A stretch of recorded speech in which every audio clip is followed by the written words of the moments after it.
Mega times news బులెటిన్లో ముందుగా headlines.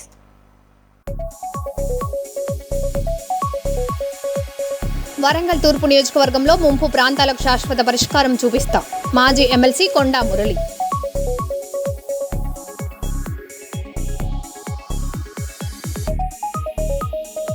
MRPS 32వ ఆవిర్భావ దినోత్సవ వేడుకలు కర్నూలులో ఘనంగా నిర్వహించారు.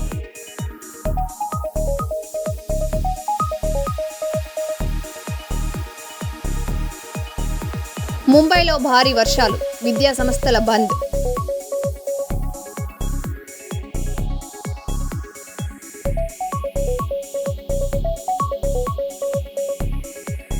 ఓటర్ల ప్రత్యేక సమగ్ర సవరణ వేగవంతంగా పూర్తి చేయాలి. కలెక్టర్ చాహద్ బాజ్పాయ్.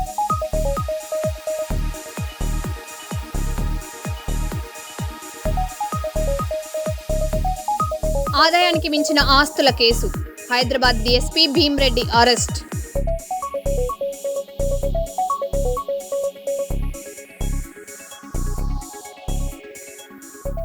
ఇక వివరాల్లోకి వెళ్తే, రూట్స్ చర్మం మరియు ఎముకల సూపర్ స్పెషాలిటీ హాస్పిటల్ ప్రారంభోత్సవ కార్యక్రమం ఘనంగా జరిగింది. ఈ కార్యక్రమానికి ముఖ్య అతిథులుగా వైద్యులతో పాటు కర్నూలు మార్కెట్ యార్డ్ మాజీ చైర్మన్ షమంతకమణి, బీజేపీ రాష్ట్ర కార్యవర్గ సభ్యులు నగరూరు రాఘవేంద్ర, మాజీ కార్పొరేటర్ శ్రీనివాస్ తదితరులు పాల్గొన్నారు.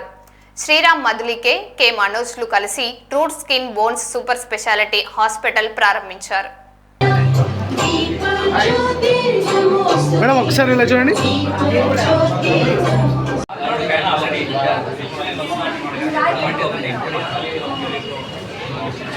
థ్యాంక్స్ అమ్మా.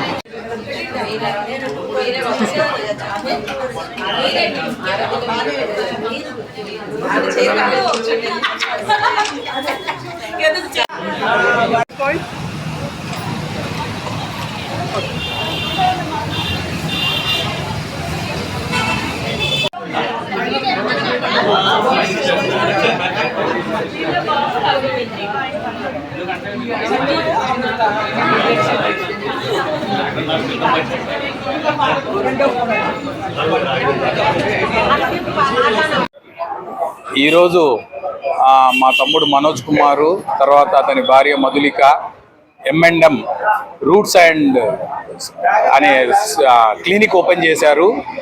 వాళ్ళు ఇక్కడ మన శ్రీకృష్ణ స్క్వేర్ కాంప్లెక్స్లో ఓపెన్ చేశారు, సిరి నోబెల్ హాస్పిటల్ దగ్గర. సో వాళ్ళకి సక్సెస్ఫుల్గా ఈ క్లినిక్ కావాలని మనోజ్ కుమార్ కిమ్స్లో orthopaedic doctor and she has done her skin డెర్మటాలజీస్.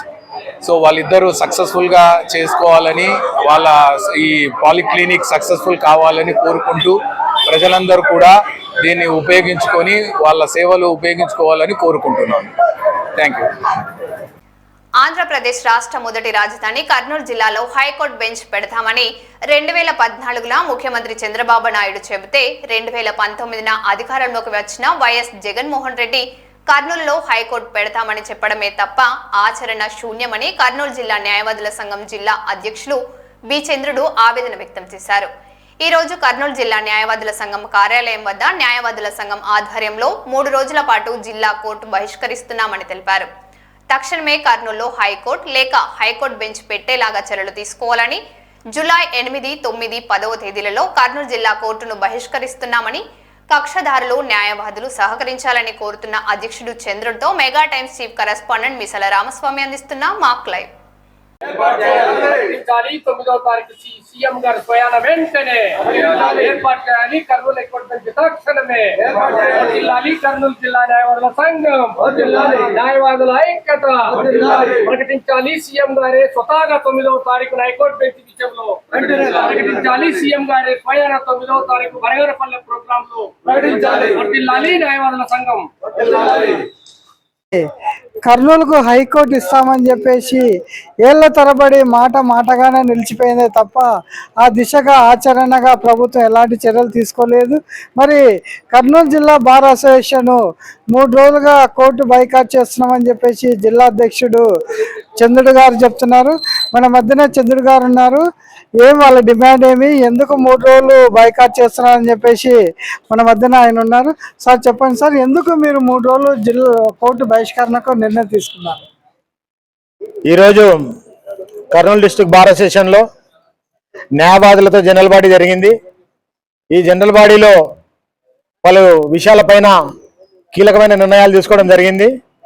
ప్రధానంగా కర్నూలులో హైకోర్టు బెంచ్ ఏర్పాటు చేయాలని చెప్పేసి, అదేవిధంగా ఆంధ్రప్రదేశ్ ప్రభుత్వము అడ్వకేట్ ప్రొటెక్షన్ యాక్ట్ ఇంప్లిమెంట్ చేయాలని చెప్పేసి 8/7/2026 నుంచి 10/7/2026 వరకు మరి కోర్టులు బాయ్కాట్ చేస్తూ ఉన్నాము. కాబట్టి తక్షణమే కర్నూలు హైకోర్టులో ఏర్పాటు చేయడానికి రాష్ట్ర ప్రభుత్వం చర్యలు తీసుకోవాలి. అదేవిధంగా అడ్వకేట్ ప్రొటెక్షన్ యాక్ట్ బిల్లు కూడా అసెంబ్లీలో పెట్టి దాన్ని ప్రొటెక్షన్ యాక్ట్ తెచ్చే విధంగా మరి బిల్లు ఆమోదింపజేసే విధంగా చర్యలు తీసుకోవాలని చెప్పేసి మేము డిమాండ్ చేస్తూ ఉన్నాము. ఎందుకంటే 1993 నుంచి కూడాను మరి ఇక్కడ కర్నూలులో ఈ హైకోర్టు బెంచ్ ఎస్టాబ్లిష్ చేయాలని చెప్పేసి మరి ఇక్కడ ధర్నాలు, రాస్తారోకోలు, మరి అలాగే పలు విధాలుగా మరి యాజిటేషన్ చేయడం జరిగింది. అయినప్పటికీ రాష్ట్ర ప్రభుత్వం ఇప్పుడు ఇస్తాము అప్పుడు ఇస్తామని చెప్పేసి కాలయాపన చేస్తూ ఉన్నది.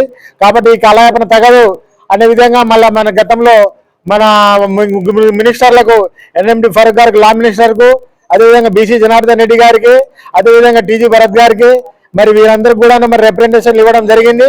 రిప్రజెంటేషన్లు ఇస్తే వాళ్ళు ఏదో మరి హైకోర్టు ఎస్టాబ్లిష్మెంట్ చేస్తామని అంటున్నారే కానీ మరి ఇంతవరకు కూడా మరి దాని సర్క్యులర్ కానీ మరి దానికి సంబంధించిన జీవో కానీ బడ్జెట్ అలాట్మెంట్ కానీ బిల్డింగ్ అలాట్మెంట్ కానీ ఆ ప్రాసెస్ కూడా ఏం పూర్తి కాలేదు. కాబట్టి రేపు లేదు మర్నాడు అంటే 9వ తారీఖున గౌరవ ముఖ్యమంత్రి చంద్రబాబు నాయుడు గారు బనగానపల్లికి వచ్చేస్తున్నారు. మరి అలోగా మరి ఖచ్చితంగా కర్నూలులో హైకోర్టు బెంచ్ ఏర్పాటు చేస్తామని చెప్పేసి వాళ్ళని జీవో జారీ చేయాలని చెప్పేసి మేము డిమాండ్ చేస్తూ మరి ఈరోజు రేపటి నుంచి కూడా మేము ఈ కర్నూలు బాయ్కాట్ల కోర్టులన్నీ కూడా బాయ్కాట్ చేస్తున్నాము. నా పేరు చంద్రుడు, president district bar association Kurnool. ఇది జిల్లా అధ్యక్షుడు చంద్ర గారు చెప్తున్న విషయాలు. మరి మరికొంతమంది న్యాయవాదులు ఉన్నారు, వాళ్ళని అడిగి తెలుసుకుందాము. సార్ చెప్పండి సార్, కర్నూలుకి హైకోర్టు అని చెప్పేసి నిరసన చేస్తారు, ఏమంటారు? ఏమి లేదండి, ఈ యొక్క కర్నూలుకి హైకోర్టుని చాలా కాలం నుంచి చంద్రబాబు నాయుడు గారు ఇస్తూనే ఉన్నారు, మేము తీసుకుంటూనే ఉన్నాము. మా పరిస్థితి ఇట్లానే నడుస్తుంది. ఇస్తాను కాలయాపన కాలక్షేపం అయిపోతుంది. మాకు ఇవ్వరు, మమ్మ అడగనివ్వరు. ఇక్కడ ఉన్న మంత్రులు కూడా ఏం చేస్తున్నారు, మీరు ఏం యాజిటేషన్ చేయొద్దండి, మాకు పని అయిపోయింది, మీరు మళ్ళీ అనవసరంగా దీని గురించి ఆందోళన చేయడం అనేది అర్ధరహితం అది. కాబట్టి మీరు అటువంటిది ఏం చేయొద్దండి అని ఇక్కడ మమ్మల్ని తొక్కుతున్నారు. మీరు ఎల్లప్పుడూ మొన్న కూడా వచ్చినావు, ఇంతకుముందు వచ్చి అక్కడ మంత్రాలయం అపాయింట్మెంట్ ఇస్తాను మా వాళ్ళతో అని చెప్పేసి అది క్యాన్సిల్ చేసినావు. ఇప్పుడు బనగానపల్లి వస్తున్నావు, బనగానపల్లి వచ్చేటప్పుడు కూడా నువ్వేం చేస్తున్నావు, నువ్వు చేసేది ఏంటంటే మభ్యపేట తగ్గి హైకోర్టు గురించి ఒక మాట మాట్లాడి వెళ్ళిపోతున్నాం అంతే. కాబట్టి ఇటువంటి కాలయాపన మాకు వద్దు. కాబట్టి మేము రోడ్డు మీదకి వస్తాము, మేము మళ్ళీ ఆందోళన చేపడతాము. అమ్మ అడగందే అన్నం పెట్టదు. రెండోది, తల్లిపాలు కోసం పిల్లోడైనా కానీ ఏడ్చి పోరాటం చేసి పాలు తాగుతాడు. అదేవిధంగా మేము కూడా పోరాటం చేస్తేనే కానీ ఇటు మేము సాధించుకోలేమని చెప్పి మాకు అర్థమైంది. ఖచ్చితంగా మేము పోరాడతాము, దీన్ని సాధించుకుంటాము. మా పేరు నిత్యజీవరాజు, ఎక్స్-బార్ వైస్ ప్రెసిడెంట్. మన మధ్యన రవికాంత్ గారు మరో నాయకుడు ఉన్నారు. సార్ చెప్పండి సార్, మీ సమస్యలు ఏమి, ఎందుకు కోర్టు బాయ్కాట్ చేస్తున్నారు? ఈరోజు కర్నూలు జిల్లా న్యాయవాదుల సంఘం ఆధ్వర్యంలో ప్రధానమైనటువంటి కర్నూలు బార్ అసోసియేషన్లో ఒకటి న్యాయవాదుల రక్షణ చట్టం పైన, మొదటిది కాగా రెండవది వచ్చేసి హైకోర్టు బెంచ్ విషయంలో. అయ్యా, ఈ విషయంలో ఈరోజు మేధావర్గమైనటువంటి న్యాయవాదులు కర్నూలు జిల్లా న్యాయవాదుల సంఘంలో సుమారుగా ఒక 50 మంది, 60 మంది, 70 మంది, 100 మంది దాకా పాల్గొని మా ఏకాభిప్రాయం ఏమనంటే, మీకు తెలుసు ఈ హైకోర్టు బెంచ్ విషయంలో మరి ప్రభుత్వం తరపున ఒక ప్రతినిధి అయినటువంటి న్యాయశాఖ మంత్రులు గారు ఇటీవల 2 days కాలంలో ఒక ప్రకటన చేశాం. కేవలము పేపర్లో ప్రకటనల ఆధారంగా రాయలసీమలో ఉన్నటువంటి ఏ ఒక్క న్యాయవాది ఈ హైకోర్టు బెంచ్ విషయంలో చాలా అసంతృప్తి, వ్యతిరేకత ఉంది. ఇదైతే వాస్తవం. కాబట్టి మాకు తెలిసినటువంటి అంశాల్లో రాష్ట్ర ప్రభుత్వం ఒక చక్కగా ఏంటంటే, మేము కేంద్ర ప్రభుత్వంలో మాట్లాడుతున్నాము, సుప్రీంకోర్టుకి లెటర్ రాసినామని చెప్పేసి ఇటీవల ఒక సంఘటన చెప్పడం జరిగింది. అయ్యా, ఇదే 4 సంవత్సరాల కిందట సుప్రీంకోర్టులో కానీ కేంద్ర ప్రభుత్వం ఏ రాష్ట్ర ప్రభుత్వం మాకు హైకోర్టు బెంచ్ కావాలనేటప్పుడు గత ప్రభుత్వంలో చిక్కు చేసి 5 ఏళ్ళు అక్కడ బాగా కంప్లీట్ చేసింది. ఇప్పుడు ఉన్నటువంటి ముఖ్యమంత్రి వర్యులు చంద్రబాబు నాయుడు గారు ఈ దేశంలో ఉన్నటువంటి అనుభవజ్ఞుడు, రాజనీతి తెలిసినటువంటి వ్యక్తి. ఈ కర్నూలులో ప్రధాన అంశం మాకు హైకోర్టు బెంచ్. అయ్యా మీరు త్వరితగతిన ఎక్కడ న్యాయ వ్యవస్థలో ఉన్నటువంటి ఎక్కడైతే సంఘటన అది పునరావృతం కాకుండా తక్షణమే మీరు రేపు 9వ తారీఖు బనగానపల్లె వేదికలో మరి కర్నూలుకి హైకోర్టు బెంచ్ ప్రకటిస్తున్నామని తక్షణమే గెజెట్ నోటిఫికేషన్ ఇవ్వాలనేది కర్నూలు జిల్లా న్యాయవాదుల సంఘం అభ్యర్థన. నా పేరు బిఎస్ రవికాంత్ ప్రసాద్, కర్నూలు జిల్లా న్యాయవాదుల సంఘం మాజీ ప్రధాన కార్యదర్శి, కర్నూలు. ఇది మన కర్నూలు జిల్లా బార్ అసోసియేషన్ నాయకులు చెప్తున్న విషయాలు. మరి రాష్ట్ర ప్రభుత్వం ఏదైతే హైకోర్టు బెంచా హైకోర్టు అనేది త్వరగా తేల్చాల్సిన బాధ్యత ప్రభుత్వంపై ఉంది. మరి ఓవైపు న్యాయవాదులు నిరంతరం పోరాటాలు చేస్తూనే ఉన్నారు. వారి పోరాటాలు నీళ్లు చల్లడమే తప్ప వారికి ఇచ్చిన హామీ నెరవేర్చకపోవడం అనేది న్యాయవాదుల తీవ్ర అసంతృప్తి వ్యక్తం చేస్తున్నారు. మరి ప్రభుత్వం ఇప్పటికైనా కర్నూలు హైకోర్టు బెంచా త్వరగతిన పెట్టాల్సిన బాధ్యత రాష్ట్ర ప్రభుత్వంపై ఉందని చెప్పేసి న్యాయవాదులు కోరుతున్నారు. Ramaswamy, mega times, Kurnool. జాతీయ సమాజం పార్టీ వ్యవస్థాపకులు ఏపీ రామయ్య యాదవ్ కుమారుడు డాక్టర్ లాలూ ప్రసాద్ యాదవ్ వివాహ కార్యక్రమం ఘనంగా జరిగింది. ప్రజా సంఘాలతో పాటు రాజకీయ పార్టీల నాయకులు ఏపీ రామయ్య యాదవ్ కుమారుడు వివాహానికి హాజరయ్యారు.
కర్నూలులో జబర్దస్త్ బృందం సందడి చేసింది. కొండారెడ్డి బుజురు వద్ద దర్శకుడు రాజశేఖర్ రూపొందిస్తున్న అరెరే పెద్ద సమస్య వచ్చిందే సినిమా టైటిల్ ను మాజీ రాజ్యసభ సభ్యుడు టీజీ వెంకటేష్ ఆవిష్కరించారు.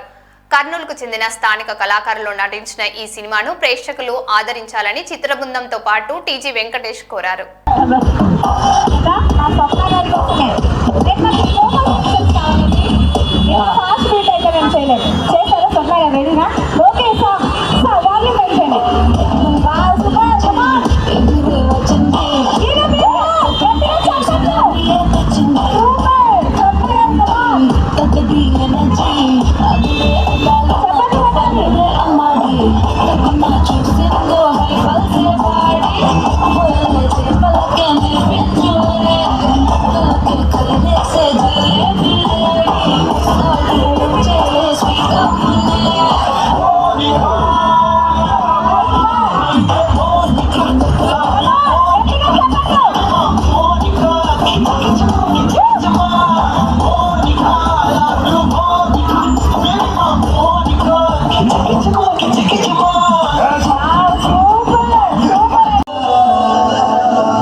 అలాగే మన జీవన్ మన senior most actor Jabardasth and senior most team leader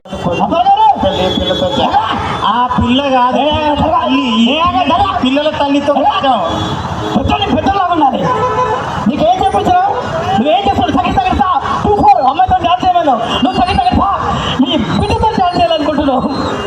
అవసరం నీకు అప్పి నీ వయసు కరెక్ట్ సరిపోయే వయసు. ఎలా ఏమైనా అంటే కేకలు ఒకసారి గట్టిగా వేసుకోండి ప్లీజ్. బాబాయ్ స్వప్నతో డాన్స్ కావాలవుతా నీకు, తర్వాత ఛాన్స్ కావాలన్నా దొరకదు. నువ్వు హైదరాబాద్ పోయి నాకు ఫోన్ చేసి దొబ్బొద్దు. ఎందుకు బేటా నాకు అమ్మ మన ఊరు మనం ఎప్పుడైనా స్క్రీన్ మీద చూస్తూ ఉంటాం, అరే పలానా ఊరోళ్ళంట పలానా ఊరోళ్ళంట యాక్టర్లు అవుతారు డైరెక్టర్లు అవుతారు అని. మీ ఊరు నుంచి మన కర్నూలు నుంచి ఒక డైరెక్టరు అన్న నీది కూడా ఇదే ఊరు కదా, మా హీరోది కూడా ఇదే ఊరు, డైరెక్టర్ది ఇదే ఊరు, హీరోది ఇదే ఊరు. ఈ ఊరిలో నుంచి ఒక డైరెక్టరు ఒక హీరో రాబోతున్నాడంటే చాలా హ్యాపీ. ఎందుకంటే ఎవరి లైఫ్ ఎక్కడ మలుపు తిరుగుతుందో తెలియదు. మనం ఎవరిని తక్కువ చేయొద్దు, ఎవరిని చిన్నచూపు చూడొద్దు. ఏ సినిమా ఎప్పుడు ఎక్కడ హిట్ అవుతుందో తెలియదు. తప్పకుండా ఈ కొండారెడ్డి బుర్జి దగ్గర ఇంత పెద్ద సర్కిల్లో ఈ ప్రోగ్రాం చేయడం మాత్రం నిజంగా లక్ అనుకో. అసలు ఇక్కడ జరుగుతుందా ఒప్పుకుంటారా అనుకున్నా నేను. అంటే నేను డైరెక్టర్ ఇక్కడ ప్రోగ్రామ్ ఉంటుంది అంటే అమ్మ అంత పెద్ద సర్కిల్లో ఒప్పుకుంటారా ప్రోగ్రామ్ జరుగుతుందా అని. నాకైతే చాలా హ్యాపీ ఉంది. తప్పకుండా హీరోయిన్కి కానీ నాతో పాటు చేసిన ఆర్టిస్టులకి అప్పారావు బాబాయ్కి ప్రతి ఒక్కరికి కంగ్రాట్స్ చెప్పాలి మీరు. ఎందుకంటే మీ కర్నూలులో వచ్చి ఎక్కడెక్కడి నుంచి కళాకారులు వచ్చి కర్నూలులో షూట్ చేస్తున్నాం. Kurnool director, Kurnool hero. ఈరోజు సినిమా హిట్ అయితే కర్నూలుకి మంచి పేరు వస్తుంది. ఉన్న పేరుతో పాటు అరే సినిమా వాళ్ళు కూడా ఉన్నారు ఎదిగిండ్రు అనే ఒక మంచి పేరు వస్తుంది. తప్పకుండా మమ్మల్ని మా సినిమాలని ఆదరిస్తున్న మీ అందరికీ థ్యాంక్ యూ సో మచ్.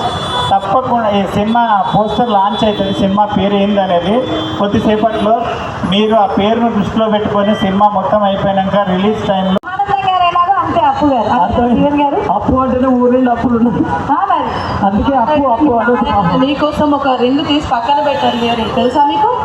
మీరు అడగకుండా పక్కన పెట్టేశారు. మీరు అది అబ్జర్వ్ చేయట్లేదు. మీరు రింగా చూడండి, ఇది కదండి, ఇది ఒక్క రింగ్ కూడా తీయడా, తీసి పక్కన పెట్టేశారు. ఒక్క రింగ్ కూడా తీయడు. చాలా చేస్తున్నా. ఎందుకు చెప్పు? Very good. సాయంత్రం అడగగానే ఇయ్యాల మళ్ళీ కాస్ట్ వాళ్ళకి. అబ్బా అబ్బా చూసావా అలా ఉంటుంది. అప్పారావు గారు ఇది ఎందుకో సెట్ అవుతుందని నాకు అనిపిస్తుందండి. ఓ ఇది కూడా రాదా? కూతురికి లాంఛనాలు పెడుతున్నారు. కష్టం. Yeah thank you.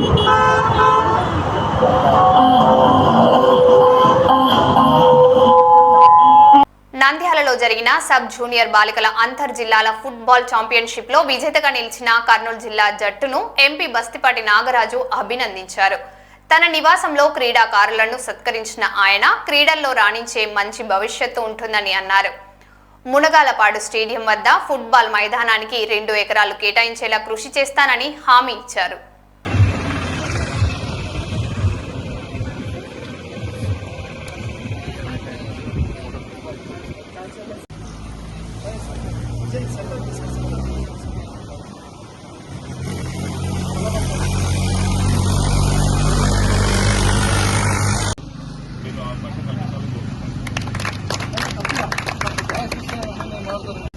బాలికల విభాగంలో మన కర్నూలు జట్టు ఫైనల్స్ లో తూర్పుగా జట్టు విజయం సాధించి కప్పు కైవసం చేస్తుంది. దీంట్లో 6 మంది స్టేట్ కి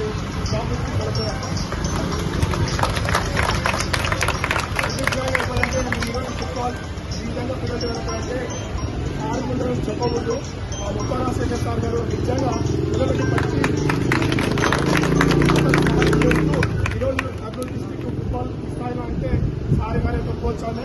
కాబట్టి మా ఫుట్బాల్ సంఘం తరఫున మరొక సారి జరగాలంటే ఈ అవకాశం గురించి ఎంపీ గారికి ఫుట్బాల్ సంఘం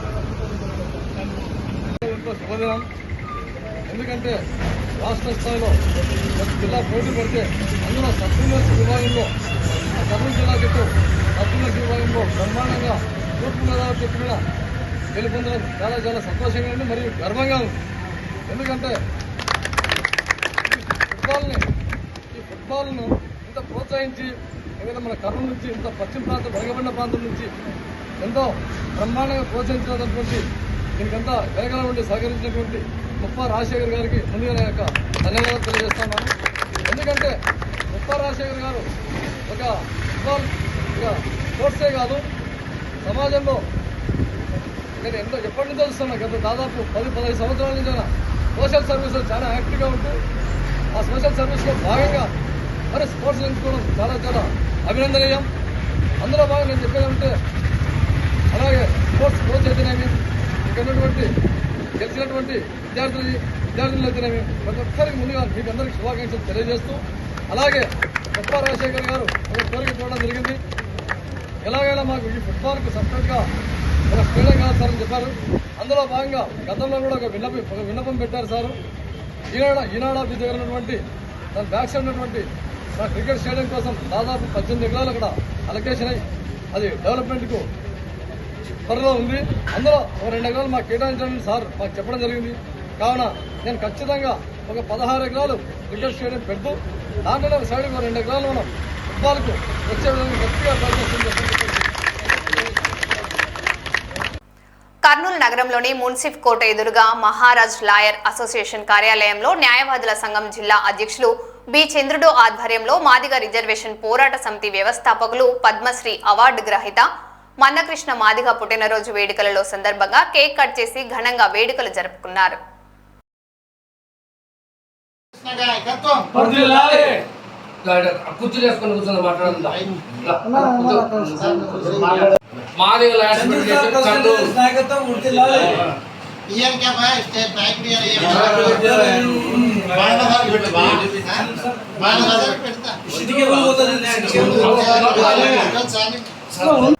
కర్నూలు జిల్లా ఆదోళనలోని జూలై 8న దివంగత మాజీ ముఖ్యమంత్రి డాక్టర్ వైఎస్ఆర్ జయంతి వేడుకలను ఘనంగా నిర్వహించాలని మాజీ ఎమ్మెల్యే సాయి ప్రసాద్ రెడ్డి పిలుపునిచ్చారు.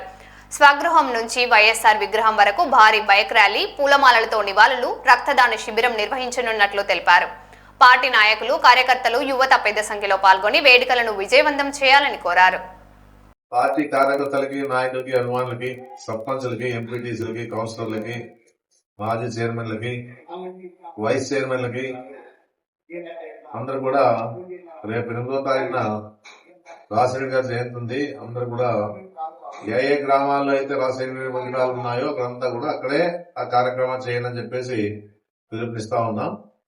ఆదంలో అందరూ కూడా పెద్ద ఎత్తున వచ్చేసి రాజశేఖర గారి విగ్రహానికి ఉదాహరణ వేసి ఆయన చేసిండే కార్యక్రమాలన్నీ కూడా మరోసారి ప్రజలకు తెలియజేస్తూ మనమంతా కూడా మోటార్ సైకిల్ ర్యాలీలో పోతూ తర్వాత ఇక్కడ బ్లడ్ బ్యాంక్ ఏర్పాటు చేసేందుకు ప్రయత్నం చేస్తా ఉన్నాము. ఎవరైనా ఆ రోజు జయంతి రోజున బ్లడ్ బ్యాంక్ కూడా అందరూ కూడా ముందుకు రావాలని చెప్పేసి కూడా నేను చెప్పడం జరుగుతా ఉంది.